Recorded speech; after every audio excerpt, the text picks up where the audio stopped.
Hello and welcome back to the Puncher's Chance YouTube channel. Myself and Harry are here outside none other than Wembley Stadium, the home where we are going to be seeing Anthony Joshua versus Daniel Dubois for the IBF heavyweight title. There's a number of brilliant other fights on the card. Harry, what are you saying? Unbelievable. What a day. You know, Wembley Stadium, it's no Principality Stadium in Wales, is it? But yeah, we've just been at the press conference, the launch press conference for what is going to be one hell of a heavyweight fight. Anthony Joshua looking to become a three-time world champion. And obviously Daniel Dubois, coming off that win over Filip Hrgovic, is looking to defend his IBF world title that's just been vacated last night by Alexander Usyk. And yeah, what a fight card. The names on this fight card, as I was speaking to Adam Smith before we filmed this, and he was saying a lot of those fights on that card could main event anywhere else in the country, but it's all on one night, September 21st. Yeah, it's brilliant. Just off the top of my head, you've obviously got Tyler Denny, the new European champ, fighting Hamzah Sheeraz. You've got Liam Smith, an ex-world title holder, fighting against Liam Kelly.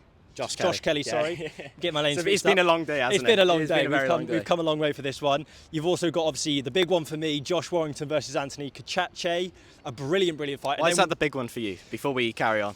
Because last time I stood on this exact very spot with my dad and sat in that stadium, watched Leeds lose to Southampton, it killed me. It really did. So to see a Leeds success, which I believe there's going to be in there, is going to be brilliant for me. And then the other one, obviously, Willy, Hutchinson, Joshua Buatsi. It's just a brilliant card. Like you say, so many of these guys have headlined events. Joshua Buatsi's headlined events. Josh Warrington's headlined none other than Ellen Road. Brilliant stadium, if I say so myself. You know, these Liam Smith, they've all done it before. Yeah. They're going to do it again, I'm sure. It's brilliant. It's unbelievable. It is unbelievable. You talk about that Joshua Buatsi, Willy Hutchinson fight. What a fight that is. And, you know, we're seeing a lot of promoters coming together. Ben Shalom's working now with Frank Warren with Queensberry. Yeah, that's a hell of a fight. We saw a lot of bit of needle. Willy Hutchinson taking a step closer in the face-off. That potentially could be fight of the year right there. And the winner of that fight, where do they go from there? You know, you look at the names. I'm trying to think off the top of my head. Well, it will be the winner of Beterbiev Bivol. Exactly. They mentioned it's obviously for the interim, the WBC interim. So then they will fight the winner of that fight, which is happening in October. Another brilliant fight. Part of this Riyadh season that we're seeing. And they mentioned as well in the press conference, I don't know if this was part of the televised content, but there's going to be a big artist performing. I'm early hedging my bets on Stormzy. If you had a different view? I said Liam Gallagher, because I read somewhere on Twitter that it could be him. But yeah, listen, these Riyadh season events, these singers, I think Eminem is performing over in Los Angeles on this Los Angeles Riyadh card, and it's just going to be an incredible event. You just look at all the press there today. We could hardly get a spot. You know, we were fighting it out to get all interviews and all. I think we've got Hamzah Sheeraz and Adam Smith and a Tyler Denny coming your way. But yeah, listen, this fight card is unbelievable. And what an honour to be here at Wembley Stadium. And obviously you've got good memories here a couple of weeks ago when Leeds bottled it. But listen, it's going to be an incredible night. And I think you might be a happy man when you leave here, because Josh Warrington, Anthony Cacace, they were saying in the press conference, Joshua comes into this fight only winning one fight in his last 5. How much pressure? Like, there's so much pressure surely on Josh Warrington's shoulders there, but the Leeds fans, they do travel, don't they? Yeah, absolutely. There's no more pressure going to be on Josh's shoulders than there was at Ellen Road, played out by the Kaiser Chiefs, with the sold-out stadium, the first time they've done an event like that at Ellen Road. So I think the pressure's not a problem for Josh. The problem for Josh is whether or not he fights a smart fight, or whether he fights a Josh Warrington fight. And if he is going to fight a Josh Warrington fight, whether or not Anthony Cacace has that fight in him to match him or not. But ultimately, like you say, I think I am going to be happy leaving here. I'm confident in that. Hopefully, I will be leaving this this stadium on September 21st when it does happen. Hopefully we'll be able to get in for that one. But other than that, it's just an exciting thing to see. Exactly. All these promoters together, unbelievable. Well, we haven't even talked about another fight. Liam Smith, Josh Kelly, that has got fireworks written all over it, in my opinion. I think Josh Kelly's moving up from 154 up to 160. Liam Smith coming off that loss to Chris Eubank Jr. back a couple of months ago now. It's a must-win fight, in my opinion, for Liam Smith, because it's probably the last roll of the dice, in my opinion, for him. If he loses this fight, where does he go? And then obviously the other fight that has just evaded my memory, Mark Chamberlain, he broke all our Welsh boys' hearts back in the end of last year with Gavin Gwynn. He's fighting on the card. Turki Al-Sheikh's favourite fighter, and Yeah, that's, for me, probably the easiest fight to call on there, because we were looking beforehand, Padley, yeah, his last fought at Leeds Stadium, he hasn't fought in a big crowd. I think this is just a stepping stone fight for Mark Chamberlain before he gets that massive world title fight that he rightly deserves. But yeah, that's probably, out of all the card, that's probably the fight I was most disappointed with, because I was expecting Mark Chamberlain to get a world title shot. But there we go, it's boxing at the end of the day. We can't get everything we want, but we've got a massive card, and that's the most important thing, isn't it? Yeah, and I think what we got to say as well for Mark's opponent is he was saying he was meant to be working today. He had to call off work to come down here. It was confirmed last night. So, as much as you might say this isn't a fight for Mark Chamberlain necessarily, this is a career-defining, a life-changing fight. For Buatsi. It's going to be really exciting. It's boxing though, isn't it? And all these fights can cause massive upsets. And if he causes an upset there, wow, fair play to him. But let's get on to this main event. Anthony Joshua, Daniel Dubois. We're standing here where it's going to be taking place. And I can't lie, when I was watching boxing in lockdown and Dubois and Joe Joyce took on each other, I want to say it was at the Westminster Hall or somewhere in Westminster. And Daniel Dubois, a lot of people said quit. I think that's very harsh. But if you told me then that in, I don't know how many years, 4 years' time, he would be main eventing at Wembley Stadium, I would just laugh in your face. And it just shows what a career Daniel Dubois has had since that loss. He's fought Usyk in Poland. In my opinion, he should have won that night, because I didn't think it was a low blow. You think it was a low blow. But yeah, it's just a massive opportunity. And there's a lot of big opportunities on this card. And, he's the new IBF world champion. And it's a tough fight to call, in my opinion.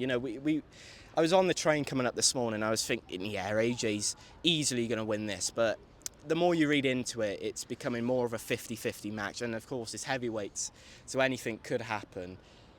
We're probably going to do predictions when we've got another man in the middle. Ben, we're still missing you, Somewhere mate. down there, yeah.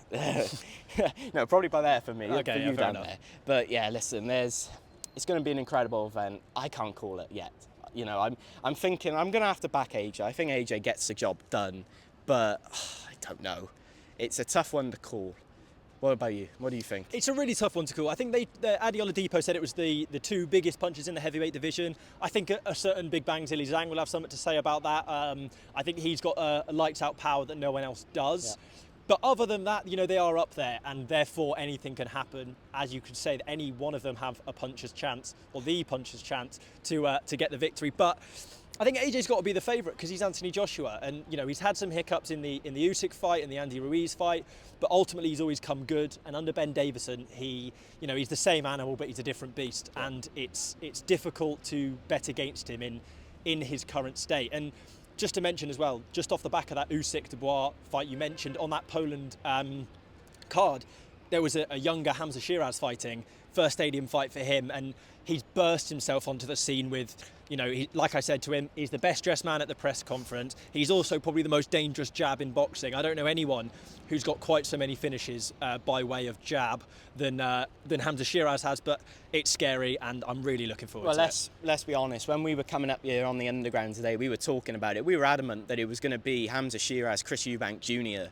We didn't think Tyler Denny, and I just spoke to him. He had a call at 12:30 last night to say, can you get to London? You've got a massive press conference. He didn't even have his European middleweight title with him. It's going to be a tough fight for Sheeraz, but I think he gets through that. I think, if it was the Chris Eubank Jr. fight, it's probably a bit closer, but you can't write Tyler Denny off after what he did on Saturday night. 72 hours ago, 40. It's an unbelievable fight, and like we keep on saying, this fight wouldn't have been made without Saudi Arabia's influence in boxing, Turki Al-Sheikh. Without him, you wouldn't have Ben Shalom and Eddie Hearn working together, which we saw on Saturday. You wouldn't have Eddie Hearn and Frank Warren working together. But we've seen today, we've got Wasserman Boxing, Boxer, Queensbury and Matchroom all working together to put on probably one of the best fight cards this British Isles has ever seen. And rightly, Anthony Joshua's main eventing. Yeah, it's unbelievable. And stood here now, looking down the Wembley promenade, seeing some crowds making their way over to the station there where we'll be heading, looking over behind me here and seeing the stadium, being over at the OVO Wembley Arena for the press conference. there's something about this place, whether or not, in my experience it hasn't gone so well, but I there's was about to say, something... when we were walking up Wembley Way, me and you haven't got good experiences here. No, there was a few tears in the eyes. Yeah. There was, it is what it is. But I think, there will be tears in my eyes on September 21st, but I don't think there'll be tears of sadness. I think there'll be tears of joy watching whatever goes on inside that stadium. All thank you. Well, not all thank you, but very much thank you to Turkey Al Sheikh and all the guys over at Riyadh Season. I think that pretty much wraps it up. Obviously, Ben Thomas, for the final time, I think we'll say this hopefully, is not here today. Unbelievable. Shocking. Chev Clark's not happy with him. He said he's going to throw hands, something like that. I don't want to wish ill on Ben, but I don't back him in that. His in flight's that been scrap. delayed as well, so He has been, yeah. and that's this day's getting worse for Ben, isn't it? I think it's fair though. I think he's paid fair payment now for going away on holiday and missing out. He'll be down at the Top Tier show on Saturday. Elizabeth Ashoba, Tosin Kajawa, and many other talented fighters down there. Johnny Clark always puts on a good show. Anything else from you? No, it's just going to be an incredible night. September 21st, Anthony Joshua aiming to become a 3-time world champion against Daniel Dubois, the reigning and defending IBF. It's going to be one hell of a fight, and I, for one, am very excited. Absolutely, cannot wait for it. Last time I was here, you said Leeds bottled it, but now we're going to bottle up the atmosphere that was once here, put on a brilliant show, and it's going to be wonderful. Exactly. Bosh.